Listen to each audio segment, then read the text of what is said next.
نصوح ایک عورت نما آدمی تھا، باریک آواز، بغیر داڑھی اور نازک اندام مرد۔ وہ اپنی ظاہری شکل و صورت سے فائدہ اٹھاتے ہوئے زنانہ حمام میں عورتوں کا مساج کرتا اور میل اتارتا تھا۔ کوئی بھی اس کی حقیقت نہیں جانتا تھا، سبھی اسے عورت سمجھتے تھے۔ یہ طریقہ اس کے لیے ذریعہ معاش بھی تھا۔ کئی بار ضمیر کی ملامت کرنے پر اس نے اس کام سے توبہ بھی کر لی، لیکن ہمیشہ توبہ توڑتا رہا۔ ایک دن بادشاہ کی بیٹی حمام گئی۔ حمام اور مساج کرنے کے بعد پتہ چلا کہ اس کا گراں بہا گوہر موتی یا ہیرا کھو گیا ہے۔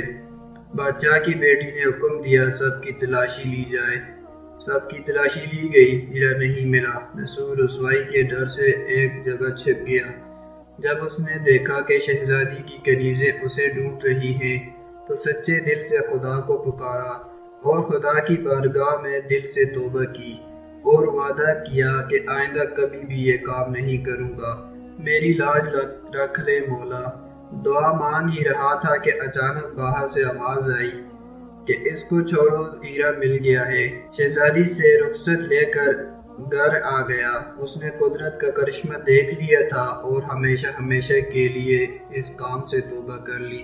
کئی دنوں سے حمام نہ جانے پر ایک دن شہزادی نے بلاوا بھیجا کہ حمام آ کر میرا مساج کرے، لیکن اس نے بہانہ بنایا کہ میرے ہاتھ میں درد ہے، میں مساج نہیں کر سکتا ہوں۔ نصوح نے دیکھا کہ اس شہر میں رہنا اس کے لیے مناسب نہیں ہے، سبھی عورتیں اس کو چاہتی ہیں۔ اس نے جتنا بھی غلط طریقے سے مال کمایا تھا سب غریبوں میں بانٹ دیا اور شہر سے نکل کر کئی میل دور ایک پہاڑی پر ڈیرا ڈال کر اللہ کی عبادت میں مشغول ہو گیا۔ ایک دن اس کی نظر ایک بھینس پر پڑی جو اس کے قریب گھاس چر رہی تھی۔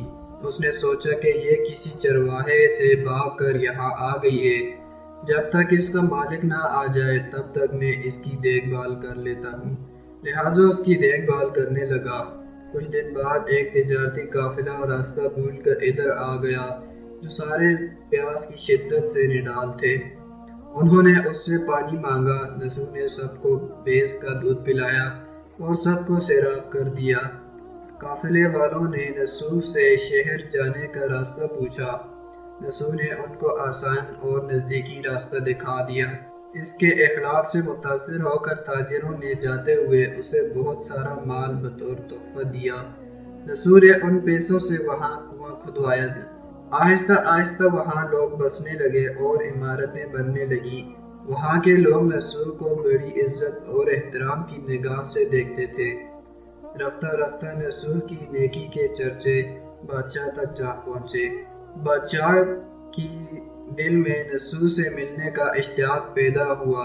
اس نے نصوح کو پیغام بھیجا کہ بادشاہ آپ سے ملنا چاہتے ہیں، مہربانی کر کے دربار تشریف لے آئیں۔ جب نصوح کو بادشاہ کا پیغام ملا اس نے ملنے سے انکار کر دیا اور معذرت چاہی کہ مجھے بہت سارے کام ہیں، میں نہیں آ سکتا۔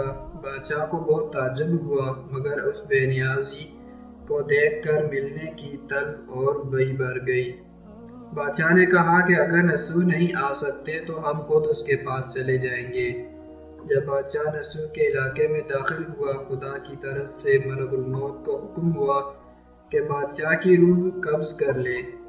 چونکہ بادشاہ بطور عقیدت مند نصوح کو ملنے آ رہا تھا اور رعایا بھی نصوح کی خوبیوں کی گرویدہ تھی، اس لیے نصوح کو بادشاہ کے تخت پر بٹھا دیا گیا۔ اپنے ملک میں عدل اور انصاف کا نظام قائم کیا۔ وہی شہزادی جیسے عورت کا بھیس بدل کر ہاتھ لگاتے ہوئے بھی ڈرتا تھا، اس شہزادی نے نصوح سے شادی کر لی۔ ایک دن نصوح دربار میں بیٹھا لوگوں کی داد رسی کر رہا تھا کہ ایک شخص وارد ہوا اور کہنے لگا کہ کچھ سال پہلے میری بھینس گم ہوئی تھی، بہت ڈھونڈا مگر نہیں ملی، برائے مہربانی میری مدد فرمائیں۔ اس نے کہا کہ تمہاری بھینس میرے پاس ہے، آج جو کچھ میرے پاس ہے وہ صرف تمہاری بھینس کی وجہ سے ہے۔ نصوح نے حکم دیا کہ اس کے سارے مال اور دولت کا آدھا حصہ بھینس کے مالک کو دیا جائے۔ وہ شخص خدا کے حکم سے کہنے لگا اے نصوح جان لو نہ میں انسان ہوں اور نہ ہی وہ جانور بھینس ہے، بلکہ ہم 2 فرشتے ہیں تمہارے امتحان کے لیے آئے تھے۔ یہ سارا مال اور دولت تمہارے سچے دل سے توبہ کرنے کا نتیجہ ہے۔ یہ سب کچھ تمہیں مبارک ہو۔ وہ دونوں فرشتے نظروں سے غائب ہو گئے۔ اسی وجہ سے سچے دل سے توبہ کرنے کی توبہ نصوح کہتے ہیں۔ تاریخی کتب میں نصوح کو بنی اسرائیل کے ایک بڑے عابد کی حیثیت سے لکھا گیا ہے۔ اس کہانی سے ہمیں کیا سبق حاصل ہوتا ہے؟ نصوح رزق کمانے کے لیے اللہ تعالیٰ کا ناپسندیدہ کام کیا کرتا تھا۔ جب وہ کام اللہ کے خوف کی وجہ سے چھوڑا تو اللہ نے رزق کے اسباب پیدا کیے اور بادشاہت تک عطا کر دی۔ حرام طریقے سے لذت حاصل کرنا چھوڑا تو اللہ نے نکاح میں شہزادی دے دی۔ اللہ تعالیٰ ہم سب کو توبہ کرنے کی توفیق عطا فرمائے۔ پیارے دوستو، اگر آپ کو یہ ویڈیو پسند آئی ہو تو لائک ضرور کر دیں، اور اگر آپ میرے اس چینل پر نئے ہیں تو سبسکرائب ضرور کر دیں۔